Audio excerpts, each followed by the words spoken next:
मेरे देश में, मेरे सुप्रीम कोर्ट में अपनी भाषा में आप बोल भी नहीं सकते। आप 28 राज्यों में से केवल 4 राज्यों में हिंदी में हाई कोर्ट में बात करने की परमिशन देते हैं। पर लोकतंत्र का मतलब क्या होता है?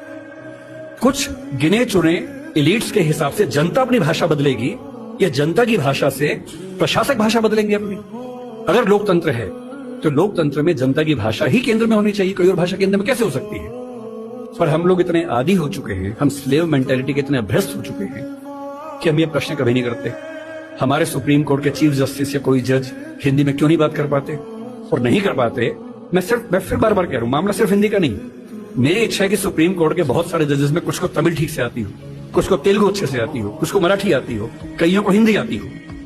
और बेंच का फैसला करते हुए ये भी एक पॉइंट ध्यान में रखा जाए कि मामला कहां का है और उस मामले में ऐसे जज को प्राथमिकता मिले जो उस भाषा को जानता हो, ताकि केस मेरा है, मुझे हिंदी आती है, मेरा वकील अंग्रेजी में कुछ कुछ बोला, जज ने कुछ कुछ बोला, फैसला हो गया, मुझे पता ही नहीं कि क्या हुआ, और इतने में पुलिस आगे मुझे ले गई और मैं परेशान हूं कि हुआ क्या।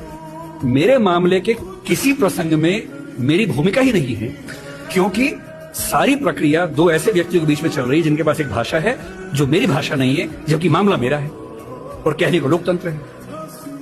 ये लोकतंत्र नहीं है, ये भाषा के स्तर पर तानाशाही है, बुरी चीज है।